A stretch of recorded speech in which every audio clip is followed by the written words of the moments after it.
Jan, any one thing impressed you the most about your team tonight? Your Know, opposing coach said depth was it. yeah, I think, we're still trying to figure out the depth and the pieces, and I think it's like the yin and the yang is knowing when to play which piece, right? And I think that the thing I love most tonight, I've talked a lot about the team, is, being really ready to pass the baton. Because, some night it might be your night, and you're out there and you get a lot of the minutes, and the next night it may not be your night, and you got to give that baton because, man, so-and-so is on fire, or she's just D'ing them up. And I just thought tonight we were able to really, play free, and everybody was, I think, really, playing hard.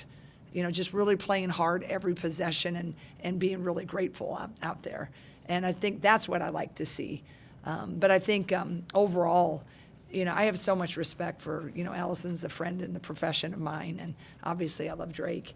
But that's a tricky offense. There's a lot of energy that's expended because there's slips and there's flares and there's, screen-aways, and you are working to try to slow it down. And I thought we did a really good job of that. I mean, we still got beat in some curls and transitions, but overall, I was happy with that.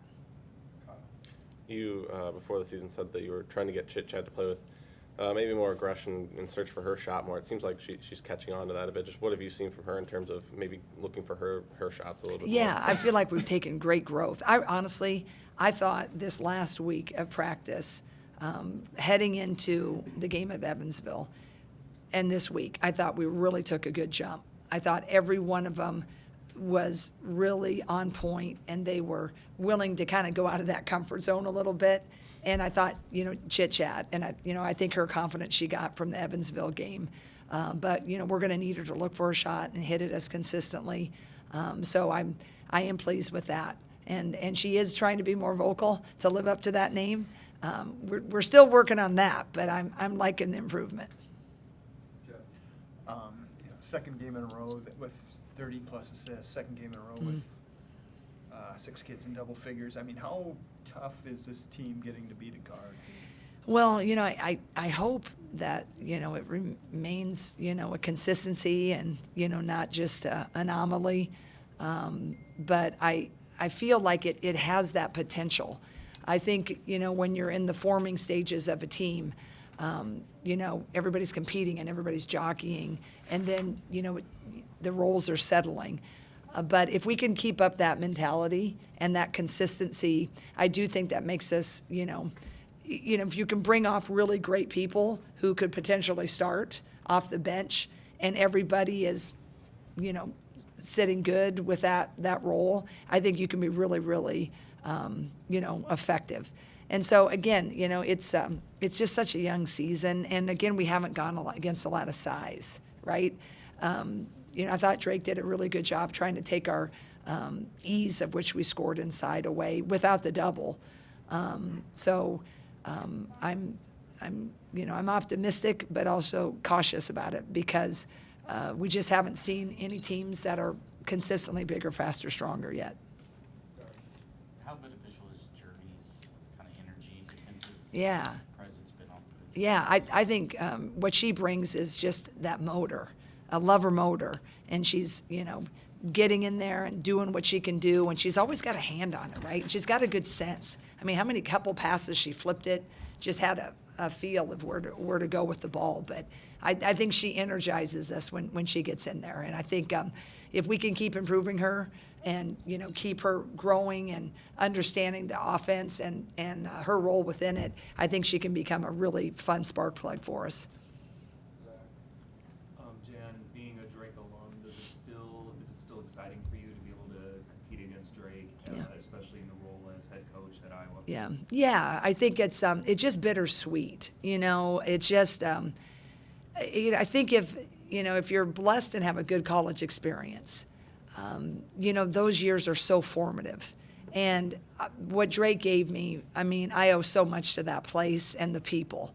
And Drake is really good people still to this day. And that's just, I'm for them every other game. So I don't really enjoy that. I looked in the crowd. I don't see as many now. I used to see, man, 15, 20 years ago when I first moved over here, you just knew the whole blue section. Now I don't see as many, but when I look there, there's still a few, right? So it's, it just is, it's a relief when it's over, but certainly when the ball goes up, it's just another opponent. But I think certainly like a game like today, I mean, you coach long enough, you're on both sides of a margin like that. And it just can go south on you sometimes. And, we got a little bit hot. But I think the world of, Drake and certainly Allison. And they are really hard to guard. And when those guys, I mean, they're pretty young with who's in those key positions. When you think about Katie Dennebeer last year, right? Like a Grace Knutson didn't get all those minutes. So they're learning and flowing. But, Alzma and Knutson, I mean, they're going to be real good in time. I just respect them, but I'm glad the game's over.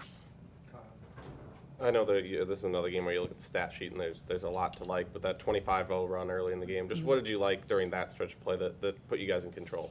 I just thought our energy was so good, and we were pretty focused and on point, putting a lot of pressure on that rim both ways. We were flying down and trying to hit it inside if we could, but we had some good outside shots. But I just felt our focus and urgency was so good. Usually a team, I feel, when they're really rolling and rocking, their sense of urgency is really trumping everything else. They're just so urgent to the break both ways, transition defense, transition offense. They're urgent to get to their defensive positioning. They're urgent at running the offense with pace. And I thought, for early in the season, those stretches when it really was humming, I thought that's where I was seeing a lot of great growth. And then, the second quarter, we got stagnant again.